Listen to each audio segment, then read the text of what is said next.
बदलना होगा, क्योंकि हम बदलेंगे, देश बदलेगा। इसी अहमियत के पेश नज़र ईटीवी उर्दू पेश करता है हम बदलेंगे, देश बदलेगा की अगली कड़ी, करप्शन।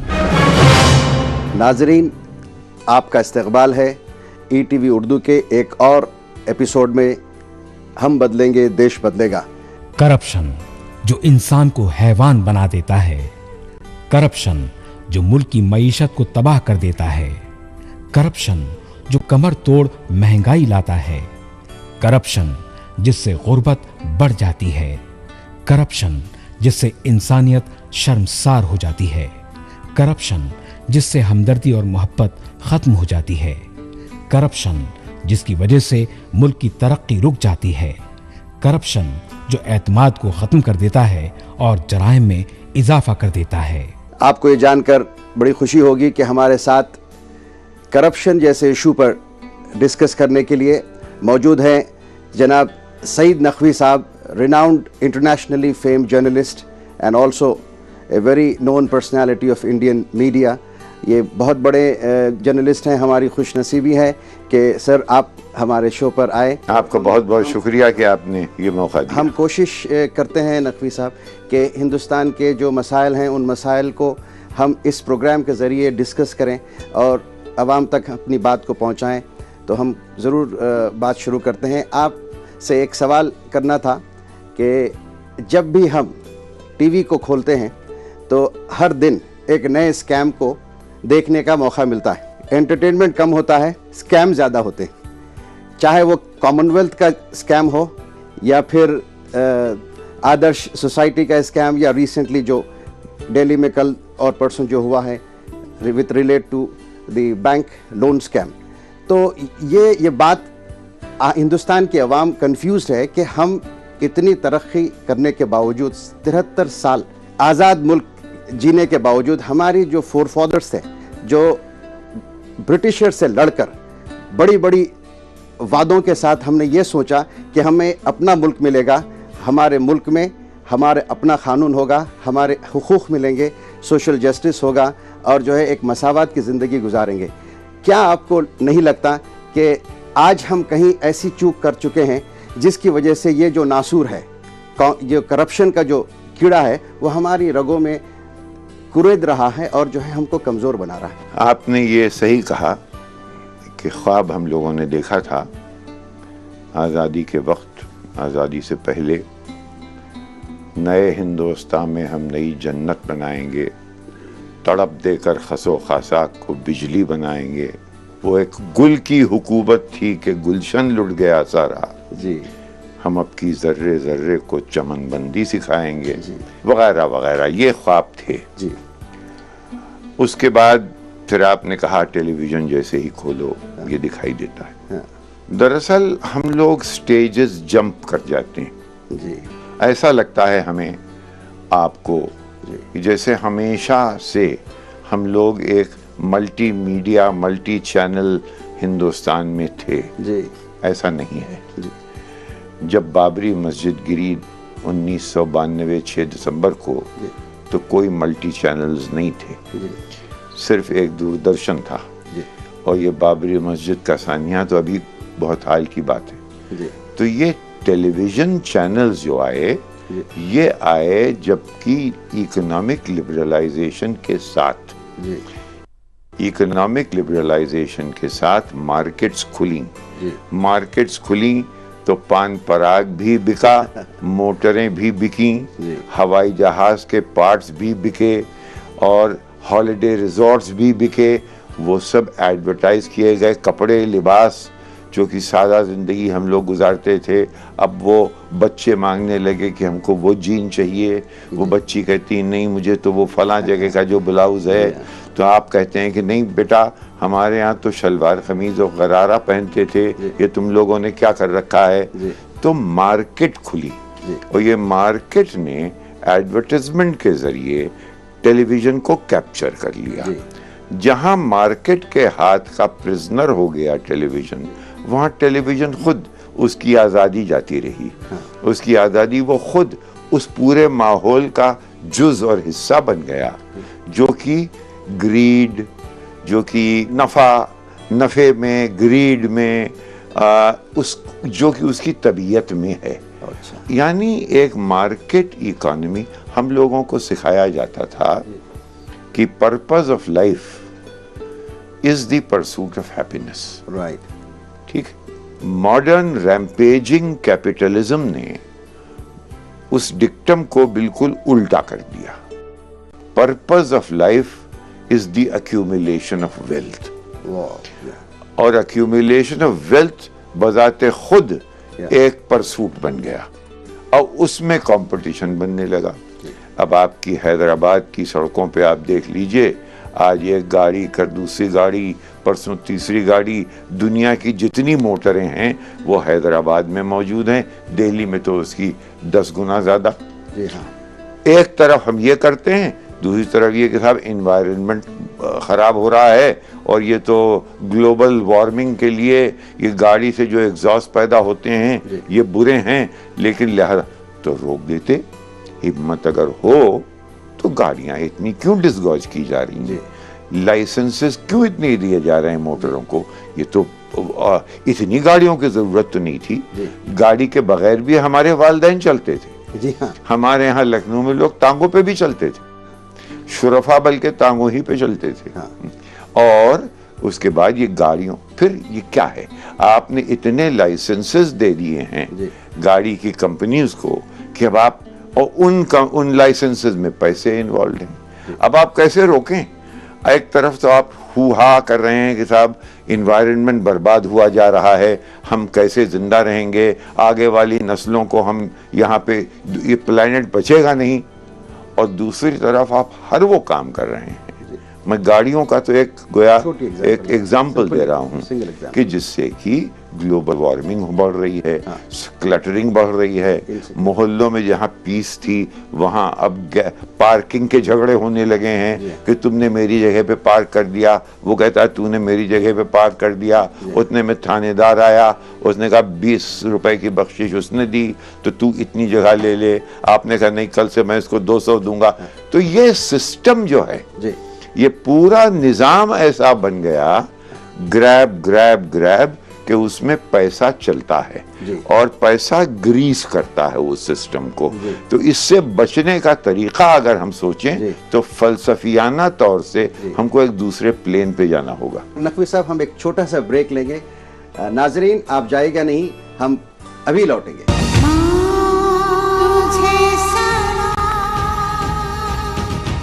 हम बदलेंगे, देश बदलेगा। आराम से पाटिया इन बैग में मेरा क्या होगा? वो बोतल पिला दे, गाड़ी चला के दिखा दो, पता एक बार ज्यादा हो गई, पूरे 7 पैक। तो मजा आया, गाड़ी का टच हो जाए, सीधे घर, विदाउट एनी मिस्टेक। अपनी गलती को अपनी बहादुरी ना समझें, शराब पी के गाड़ी ना चलाएं, सुरक्षित यात्रा। न बोलते थे, ना देखते थे, ना सुनते थे, चुपचाप सहते थे।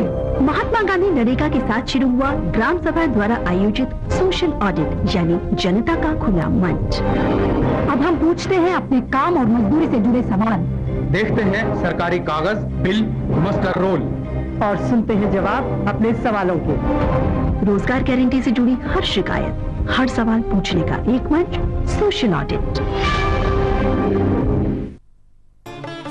मुल्क के हर खित्ते और हर इलाके में फल फूल रही है उर्दू जबान। कौमी कौंसिल बराए फरोग उर्दू जबान NCPUL है इस जबान को फरोग देने में पेश। हिंदुस्तान की हर दिल अजीज उर्दू जबान की तरवीज और तरक्की के लिए NCPUL और ETV उर्दू की मुश्तरका पेशकश उर्दू दुनिया। देखिए 8 जनवरी से हर शनिचर रात 8:30 बजे और इतवार सुबह 10:30 बजे सिर्फ ETV उर्दू पर। हमारी प्यारी ज़बान उर्दू।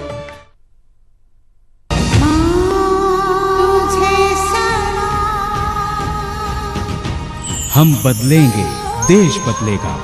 नाजरीन, आपका इस्तकबाल है फिर से हम बदलेंगे देश बदलेगा के प्रोग्राम में। हमारे साथ नकवी साहब मौजूद हैं। हिंदुस्तान में एक तबका है जो ग्रीड का शिकार है। तो हम देखते हैं कि एक ऐसा तबका है जैसे पॉलिटिशियंस हैं, बाबू राज है और एक ठेकेदार है। तो इन तीनों के तालमेल से ये जो हुकूमतें चलती हैं, इनका जो सरमाया वो डिस्ट्रीब्यूट होता है और इस सारे सिस्टम में इन्हीं लोगों की हुकूमत है और यही लोग इस सब को चलाते हैं। आम तौर पे आप अगर देखें आज ये अर्बन इंडिया की आप बात कर रहे हैं, अभी जो आपने जो बताया कि thickly populated urban and metros of India, जैसे दिल्ली हुआ, बॉम्बे हुआ, कलकत्ता हुआ, हैदराबाद हुआ या बेंगलुरु हुआ, यहाँ की लिविंग स्टैंडर्ड्स और लिविंग कंपल्शंस एक अलग हिस्सा है। लेकिन इससे हटकर एक हमारा हिंदुस्तान है जो 75% हिंदुस्तानी जो रूरल इंडिया में रहता है।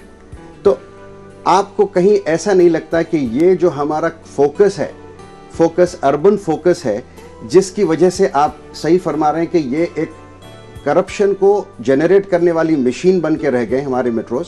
कहीं ये तो नहीं हो रहा कि हम हमारे अर्बन सेक्टर को टोटली नेग्लेक्ट कर रहे हैं और वहां पे डेवलपमेंट को, रूरल सेक्टर को पूरी तरीके से नेग्लेक्ट तो नहीं कर रहे हैं, या अगर कर भी रहे हैं, हमारे पास डिस्ट्रीब्यूशन सिस्टम है, पब्लिक डिस्ट्रीब्यूशन सिस्टम में जो पैसा अलॉट होता है वो जो पैसा असल हकदार तक पहुंचने से पहले कई जगह साइफन हो जाता है। ये आप नहीं समझते कि ये दोनों चीज़ें पैरेलल चलनी चाहिए थी? अब ये बिल्कुल एक तरफ हम अर्बन डेवलपमेंट की बात करते हैं, दूसरी तरफ बिकॉज ऑफ द करप्शन हमारा जो मेन पॉपुलेशन है 75% पॉपुलेशन वो इफेक्ट हो रहा है। अर्जुन सेन गुप्ता साहब बहुत बड़े इकोनॉमिस्ट हैं, अब तो अभी उनका हाल में इंतकाल हो गया।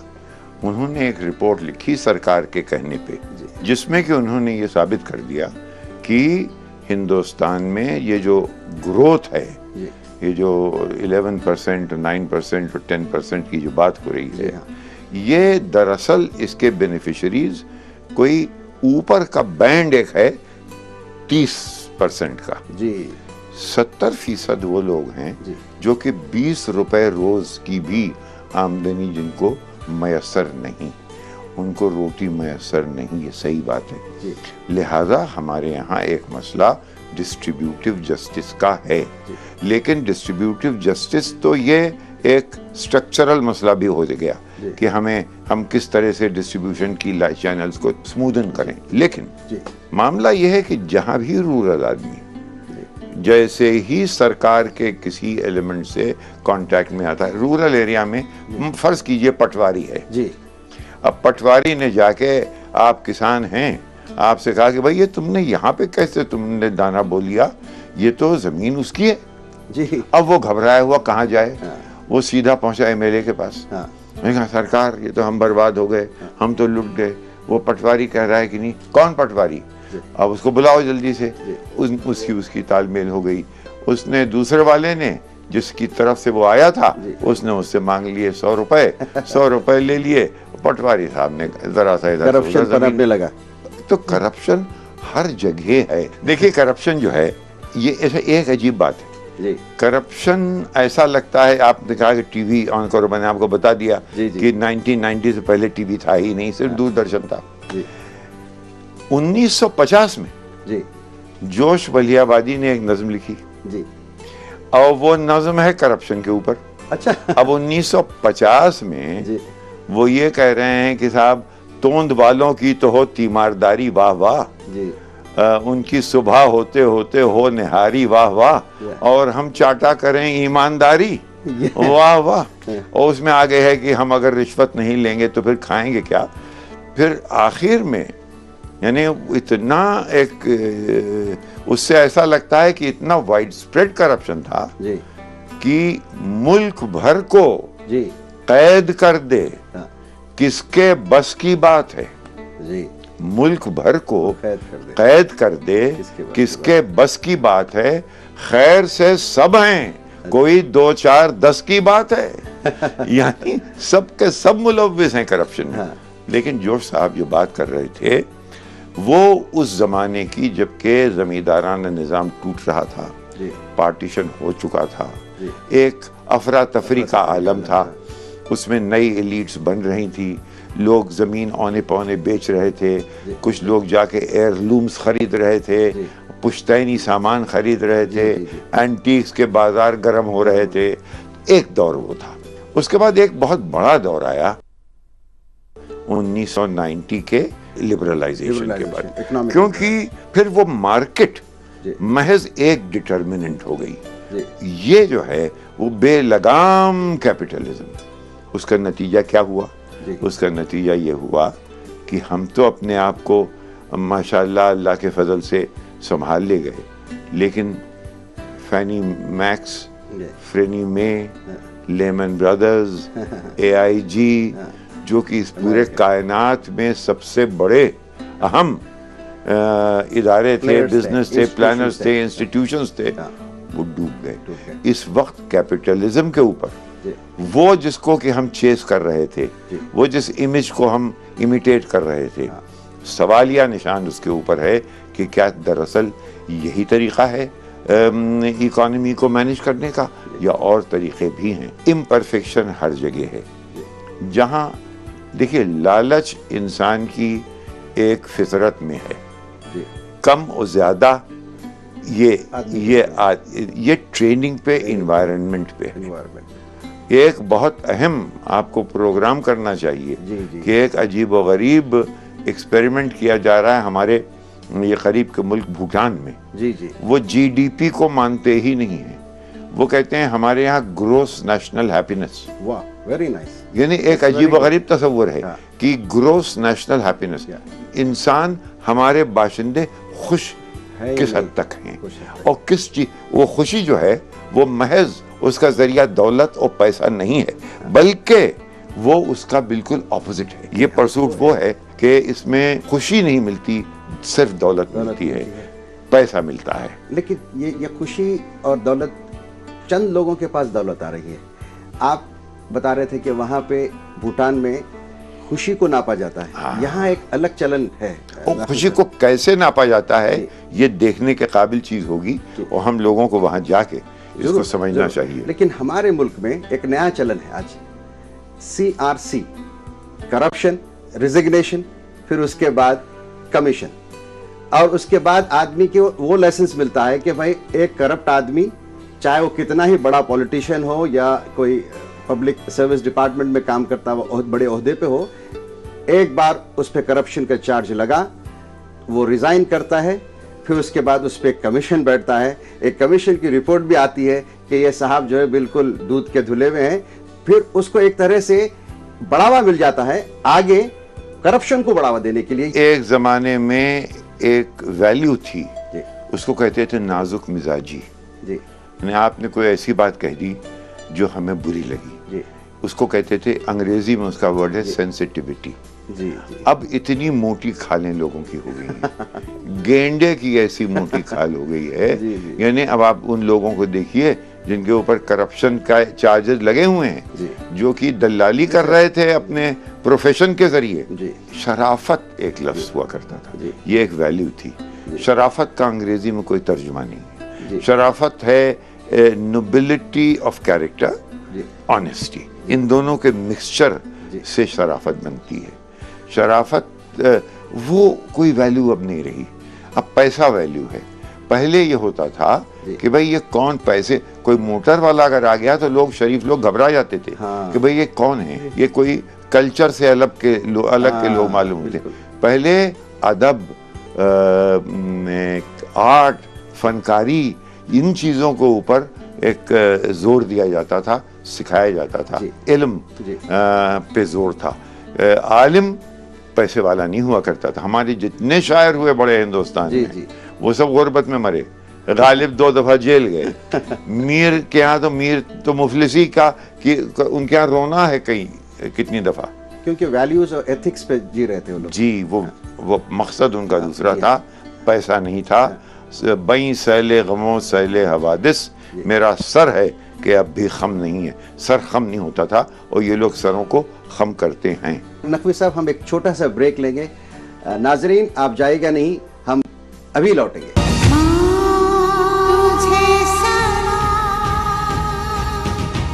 हम बदलेंगे, देश बदलेगा। हर महीने वृद्धावस्था पेंशन मेरा सम्मान,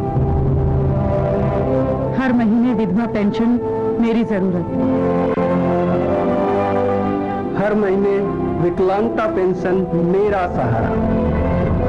65 वर्ष या अधिक आयु के बुजुर्ग, 40 से 64 वर्ष की विधवाएं, 18 से 64 वर्ष की विकलांग जो गरीबी रेखा से नीचे हो, हर महीने सरकारी पेंशन के हकदार हैं।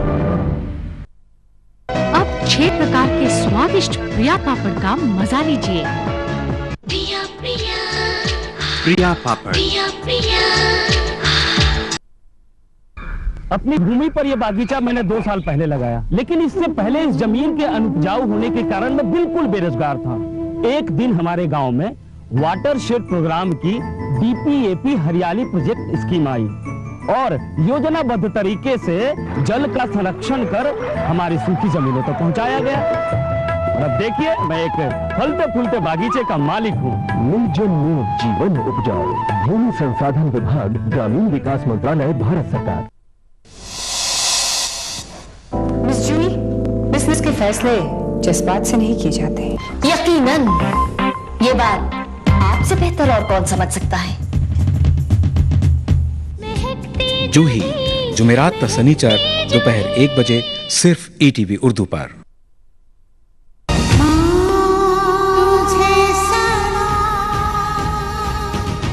हम बदलेंगे, देश बदलेगा। नाजरीन, आपका इस्तकबाल है फिर से हम बदलेंगे देश बदलेगा के प्रोग्राम में। हमारे साथ नकवी साहब मौजूद हैं। Recently last 15 days back Ratan Tata का एक पब्लिक इंटरव्यू था जिसमें प्रेस के साथ उन्होंने एक बात कही कि 15 साल पहले किसी एविएशन मिनिस्टर, उन्होंने नाम नहीं लिया कौन सा मिनिस्टर, कौन सी गवर्नमेंट भी नाम नहीं लिया, उसने एक एविएशन लाइसेंस के लिए 15 करोड़ रुपए की घूस मांगा। यहाँ मैं ये बात पे इंसिस्ट नहीं करना चाह रहा हूँ कि वो कौन मिनिस्टर था और क्यों। बहुत आसान है। हाँ। आप पिछले 15 साल की लिस्ट निकाल लीजिए, कंप्यूटर आपके पास है, उनमें कौन कौन एविएशन मिनिस्टर थे, 4-5 ही रहे होंगे, उनमें से कई या तो ये या ये या ये या ये। हाँ। जो होगा उसके चेहरे पे कैमरा डालिए, उसका चेहरा लाल होगा। हाँ, ये जरूर है, वो लोगों को मालूम भी है, कुछ नाम भी आ रहे हैं। But he also said one of the industrialists of our nation at that time 15 years back, उनसे बताया कि रतन टाटा जी आप लोग समझदार नहीं है। He used the word idiot. You should have given the money and taken the permission. मेरा सवाल यहाँ पे आपसे ये है, क्या वो इंडस्ट्रियलिस्ट जो रतन टाटा को उकसा रहा था करप्शन देने में, क्या ये लोग हमारी जड़ों में करप्शन के बीज डालने में सबसे बड़ी भूमिका और सबसे बड़ा जो है काम कर रहे हैं? मेरे ख्याल में ये मीडिया जिसमें कि हम और आप बात कर रहे हैं, इसको जो कंट्रोल करता है जी, आमतौर से जो सरमायादार इस मीडिया को कंट्रोल करते हैं जी, उसने इस मीडिया को चोक कर दिया है जी, उसको फ्लड कर दिया है एडवर्टाइजमेंट से जी, और उसको वो अब आप या तो सरकार के ताबे हो गए या आप मार्केट के ताबे हो गए, आप सच के ताबे नहीं रहे जी। हमसे पहले कहा जाता था कि देखो जो भी हो सच लिखना, लेकिन सच तो कैजुअलिटी हो गया, क्योंकि हम सरकार के खिलाफ गए तो मालिक इसलिए नाराज कि उसका अगला लाइसेंस कट गया, और हम मार्केट के खिलाफ गए तो मार्केटिंग वाले नाराज कि देखो ये एडवर्टाइजमेंट नहीं मिलेगा जी। तो हम आपका मीडिया शिकार है, इस दोनों के बीच में पिस गया है, सच नहीं बोलता है। हाँ। और इसी वजह से ये एक हमारे पास आला था सच का, वो था मीडिया।